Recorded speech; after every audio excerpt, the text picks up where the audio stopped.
So we've got the corn maque choux cooking on the stove, and while we're cooking the corn maque choux, we are going to move on to our dessert, which, Josh, I did not know that you were such an excellent chef. So I'm not. I am leaning solely on my mom here. My mom is the cook in the family. I've got her handwritten recipe. We're gonna try to make a cheesecake and hope that it comes out good. I hope you do not disappoint her. Ditto. The first thing we're gonna do is we're gonna make the crust. Okay. And that's the super easy part. So we got about a cup and a half of graham cracker crumbs. Okay. And we're gonna add that to a springform pan, and along with 6 tablespoons of butter. Once you can see all the little dry bits get out of here, okay. you'll notice like it'll change color. You just want to spread it out around the bottom, even it out. And what I like to do is just take a little measuring cup, and just kind of flatten it. I didn't reference it as a Graham Norton cracker crust. It's just a graham cracker crust, right? I'm so sorry.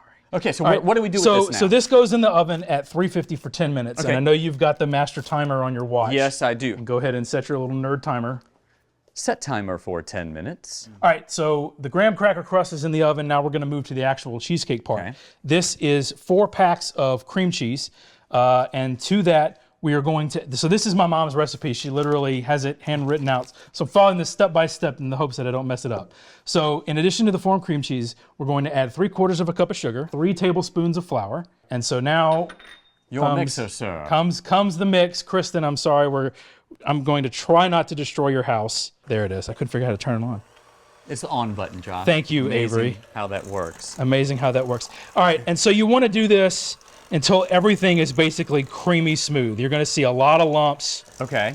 And you'll see it'll have kind of the consistency of cake batter. Okay. Do you sing Devo while you do it? Do do do do do. Do do do do do do do. Crack that whip. Do do do do do. And now you're whipping it into shape. And now we're whipping it into shape, which is something I cannot say about myself. I'm used to using my mom's mixer, and that's going to be my excuse. Oh. So Kristen offered her very fancy KitchenAid mixer, but honestly, those things intimidate me. My mom doesn't have one. She only uses the hand mixer. This is what I'm comfortable with, so that's what we're doing. We're going to do 1 tablespoon of vanilla. 1 tablespoon vanilla. Okay, I can do that.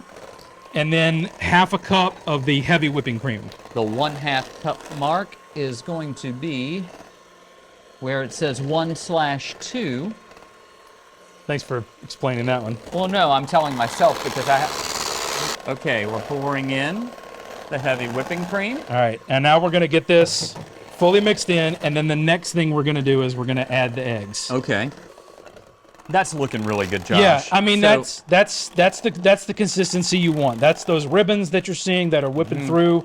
You know, once you get to this point, you can go ahead. We're just waiting on the crust now. We're just waiting on the crust and making sure that I turn off Kristen's mixer the correct way. All right, so this is now ready. We just need to wait on that to come out. Okay. While we wait, you know, if we're doing a Josh meal, I always have eggnog this time of year. So Eggnog.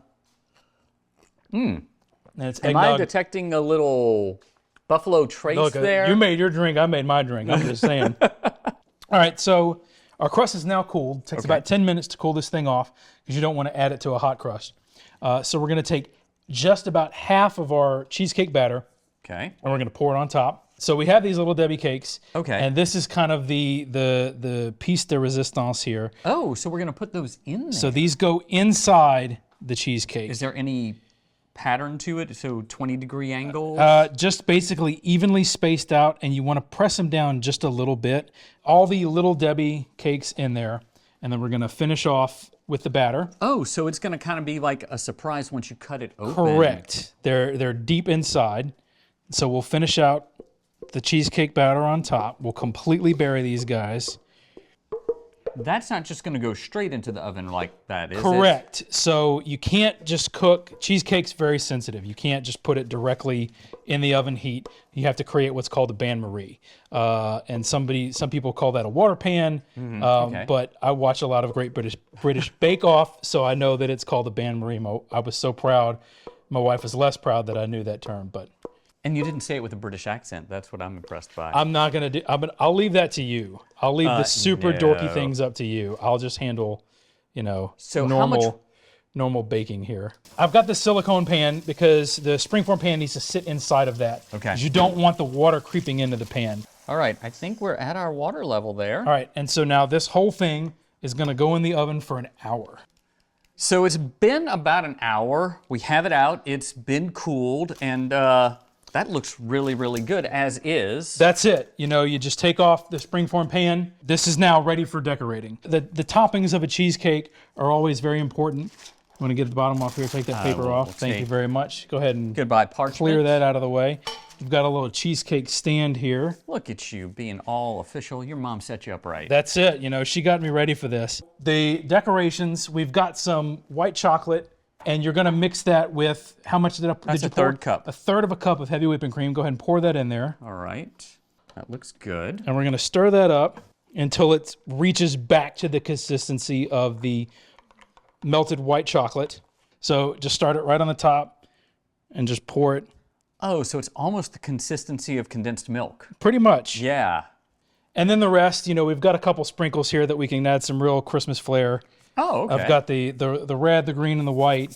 Well, let's see. Just you kind of got add this it to right the here. top.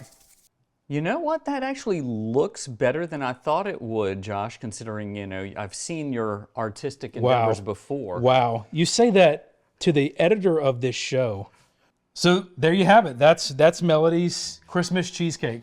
I like it. I like it. Oh, What have y'all been doing? I didn't know y'all were doing something in here. Making a mess in your kitchen. I'm very sorry. Oh my Lord. Did you say this was artistic? Did I hear you say that was supposed to be artistic? I never used the word artistic. may have put an extra R in there. Chaos, maybe. How's it taste, Oh, it Kristen? tastes good. There we go. Well, we're all gonna have to find out when we eat it for dessert. But until then, we'll see you right after this message.